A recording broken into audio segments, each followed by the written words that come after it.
UP विधानसभा चुनाव को लेकर बसपा सुप्रीमो मायावती एक्शन मोड में है। शुक्रवार को पार्टी पदाधिकारियों और कार्यकर्ताओं के साथ बड़ी बैठक कर रही हैं। इस दौरान उन्होंने सभी को सर और आगामी चुनाव की तैयारियों के लिए एक्टिव रहने का संदेश दिया। उन्होंने कहा, अब समय कम बचा है, ऐसे में सभी को कमर कसकर मैदान में उतरना होगा। आपको पता होगा कि पार्टी को कमजोर करने के लिए लगातार साजिशें रची जा रही हैं। कार्यकर्ताओं और पदाधिकारियों को ऐसे लोगों से सतर्क रहने की जरूरत है।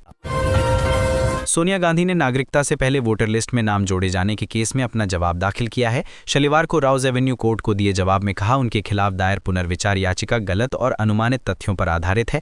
ये याचिका ओछी राजनीति से प्रेरित और कानूनी प्रक्रिया का दुरुपयोग है। स्पेशल जज सीबीआई विशाल गोगने की कोर्ट में वकील के जरिए दायर जवाब में सोनिया ने भारतीय नागरिकता हासिल करने से पहले वोटर लिस्ट में शामिल होने से जुड़े आरोपों का खंडन किया। साथ ही पुनर्विचार याचिका को खारिज करने की मांग की है। मामले की सुनवाई अब 21 फरवरी को होगी। एआईएमआईएम अध्यक्ष असदुद्दीन ओवैसी ने असम सीएम हिमंता बिस्वा शर्मा के मियां मुस्लिम वाले बयान पर प्रतिक्रिया दी। उन्होंने कहा, मुझे पता है कि तुम 2 रुपए के भिखारी हो, क्या मैं ये पैसे तुम्हारे अकाउंट में ट्रांसफर कर दूं? दरअसल कुछ दिन पहले हिमंता ने मियां मुस्लिम पर एक बयान दिया था कि अगर वो मियां मुस्लिम रिक्शा के लिए 5 रुपए मांगे तो 4 रुपए ही दो। इस तरह के छोटे छोटे काम से परेशानी होने पर ही वो राज्य छोड़ेंगे। निजामाबाद रैली में एआईएमआईएम चीफ ने कहा कि संविधान सबको बराबर का हक देता है, पीएम हो या सीएम, किसी के साथ भेदभाव नहीं होना चाहिए। लेकिन हिमंता कहते हैं कि मियां मुस्लिमों के साथ ऐसा करेंगे, वोट देने बांग्लादेश चले जाएं। आप क्या करना चाहते हैं? राष्ट्रीय स्वयंसेवक संघ आरएसएस के 100 साल पूरे होने पर मुंबई में शनिवार को आयोजित कार्यक्रम में बॉलीवुड अभिनेता सलमान खान भी शामिल हुए। वे फिल्म मेकर सुभाष घई और गीतकार प्रसून जोशी के साथ मंच के सामने बैठे और आरएसएस प्रमुख मोहन भागवत का भाषण सुना। इस कार्यक्रम में संघ प्रमुख मोहन भागवत ने कहा कि भारत में रहने वाला हर कोई हिंदू है, किसी खास रस्म या प्रार्थना से जुड़े धर्म को नहीं दिखाता है, न ही ये किसी खास समुदाय का नाम है। देश भर में मौसम बदल रहा है। मध्य प्रदेश में सर्दी फिर से बढ़ गई। वहीं राजस्थान और छत्तीसगढ़ में फरवरी के पहले ही हफ्ते में तापमान 32 डिग्री सेल्सियस का आंकड़ा पार कर गया। हरियाणा के कई जिलों में पारा 25 डिग्री सेल्सियस तक पहुंच गया है। उधर मध्य प्रदेश के भोपाल, इंदौर और ग्वालियर समेत कई शहरों में न्यूनतम तापमान 11 डिग्री सेल्सियस रहा। खजुराहो में टेम्परेचर 6.6 डिग्री पहुंच गया। मौसम विभाग के मुताबिक हिमाचल और उत्तराखंड में 9 फरवरी से बारिश बर्फबारी होने की संभावना है। उत्तरकाशी, चमोली, रुद्रप्रयाग, बागेश्वर और पिथौरागढ़ जिलों में 3000 मीटर से ज्यादा ऊंचाई वाले इलाकों में बर्फबारी हो सकती है।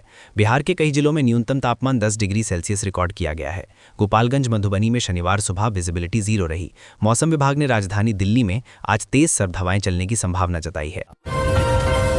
प्रधानमंत्री नरेंद्र मोदी के मलेशिया दौरे का आज दूसरा दिन है। पीएम मोदी और मलेशिया के प्रधानमंत्री अनवर इब्राहिम के बीच आज द्विपक्षीय बातचीत हुई। पीएम मोदी ने आतंकवाद पर अपना रुख कड़ा किया। उन्होंने कहा, आतंकवाद के बारे में हमारा संदेश बहुत स्पष्ट है, कोई दोहरा मापदंड नहीं, कोई समझौता नहीं। भारत और मलेशिया आतंकवाद के खिलाफ मिलकर काम करेंगे।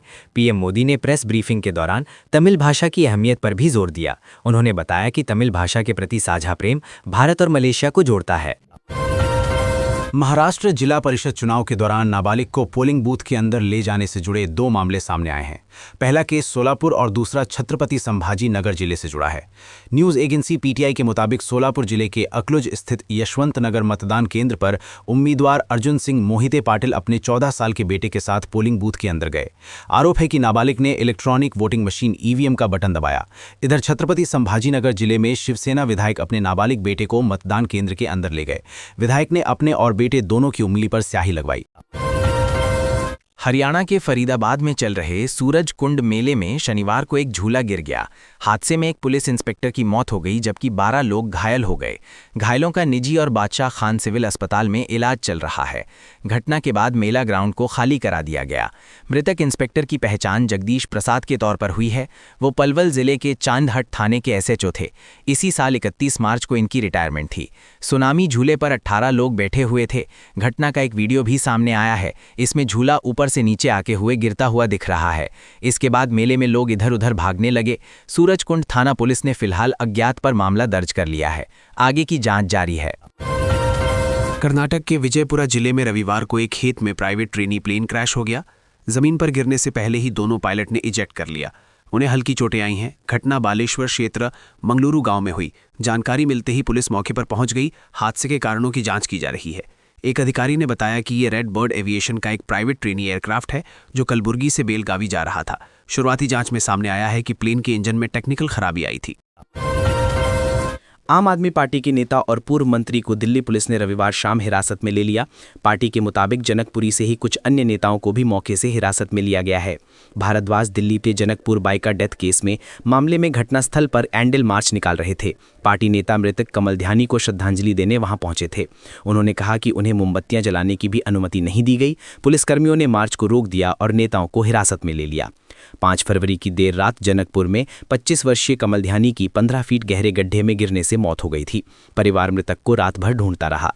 6 फरवरी की सुबह पुलिस को सूचना मिलने के बाद गड्ढे में कमल का शव मिला था। कनाडा के सिस्केचवान में नस्लीय टिप्पणी पर सिख सिक्योरिटी गार्ड ने महिला को थप्पड़ जड़ दिया। इसका वीडियो भी सामने आया है। मीडिया रिपोर्ट्स के मुताबिक कनाडा की महिला और सिख सिक्योरिटी गार्ड के बीच ग्रोसरी स्टोर में पहले बहस हुई। इस दौरान महिला ने सिख सिक्योरिटी गार्ड की पगड़ी और दाढ़ी पर हाथ डालने की कोशिश की। इसके बाद सिक्योरिटी गार्ड ने गुस्से में आकर महिला को थप्पड़ जड़ दिया। इसका स्टोर में खड़े लोगों ने विरोध किया और इसकी शिकायत प्रिंस एल्बर्ट शहर की पुलिस को दी। प्रिंस एल्बर्ट पुलिस ने स्टोर से सीसीटीवी वीडियो फुटेज कब्जे में ले ली है। पुलिस का कहना है कि इस बात की जांच की जा रही है कि थप्पड़ के पीछे वजह क्या है। क्या यह हमला है या बचाव के लिए ऐसा किया गया है। फिलहाल सिक्योरिटी गार्ड को सस्पेंड कर दिया गया है और जांच चल रही है। रायबरेली में तेज रफ्तार कार ने 9 लड़कियों को रौंद दिया। इनमें से 4 लड़कियों की मौत हो गई जबकि 5 लड़कियां गंभीर रूप से घायल हो गईं। सभी लड़कियां भंडारे से प्रसाद लेकर घर लौट रही थीं, तभी गंगा एक्सप्रेसवे पर तेज रफ्तार में आई एक कार ने उन्हें कुचल दिया। कार की स्पीड इतनी ज्यादा थी कि लड़कियों को संभलने का मौका भी नहीं मिला। 2 लड़कियों ने मौके पर दम तोड़ दिया जबकि 2 की जिला अस्पताल पहुंचने से पहले जान चली गई। घायल 5 लड़कियों का जिला अस्पताल में इलाज चल रहा है। मामला जगतपुर थाना क्षेत्र के चूली गांव का है। दरअसल गंगा एक्सप्रेसवे अभी यातायात के लिए खोला नहीं गया है, लेकिन आसपास के गांवों में रहने वाले लोग बेधड़क एक्सप्रेसवे पर कार बाइक दौड़ाते हैं। फर्रुखाबाद में उत्सर्ग एक्सप्रेस के साथ बड़ा हादसा होने से टल गया। ट्रेन फर्रुखाबाद से छपरा जा रही थी। फतेहगढ़ स्टेशन पहुंचने वाली थी। रास्ते में इलेक्ट्रिक ट्रेनों को 25,000 वोल्ट की बिजली सप्लाई करने वाला OHE तार टूटकर रेलवे ट्रैक को छूने लगा। चिंगारी निकलने लगी और रेलवे की पटरी में गड्ढे हो गए। पास के ग्राउंड में क्रिकेट खेल रहे लड़कों ने टूटे तार से चिंगारी निकलती हुई देखी। तभी उन्हें ट्रेन की आवाज़ सुनाई दी। उन्होंने तुरंत एक लाल कपड़ा लिया और फर्रुखाबाद स्टेशन की ओर से आ रही ट्रेन को दिखाया। लाल कपड़ा देखकर लोको पायलट ने ट्रेन रोक दी। घटनास्थल वहां से कितनी दूर था? ट्रेन करीब 1 घंटे तक ट्रैक पर खड़ी रही। उसे करीब 1 किलोमीटर बैक करके वापस फर्रुखाबाद स्टेशन लाया गया। रेलवे यार्ड के कर्मी मौके पर पहुंचे और लाइन को ठीक किया। 3 घंटे बाद ट्रेन छपरा के लिए रवाना हुई। लड़कों की सूझबूझ से बड़ा हादसा टल गया। अमेरिका के साथ हुई ट्रेड डील में भारत को एक बड़ी राहत मिली है। अमेरिकी प्रशासन ने न सिर्फ टैरिफ दर को 50% से घटाकर 18% किया है, बल्कि रूस से तेल इंपोर्ट के कारण पेनल्टी के रूप में लगाए गए 25% टैरिफ को वापस करने का भी फैसला लिया है। इस फैसले से भारतीय कारोबारियों को 40,000 करोड़ रुपए की राहत मिलने की उम्मीद है। व्हाइट हाउस से जारी आधिकारिक जानकारी के अनुसार 27 अगस्त 2025 से लेकर 6 फरवरी 2026 के बीच अमेरिका द्वारा किए गए जिन इंपोर्ट पर यह पेनल्टी लगी थी, उनका रिफंड दिया जाएगा।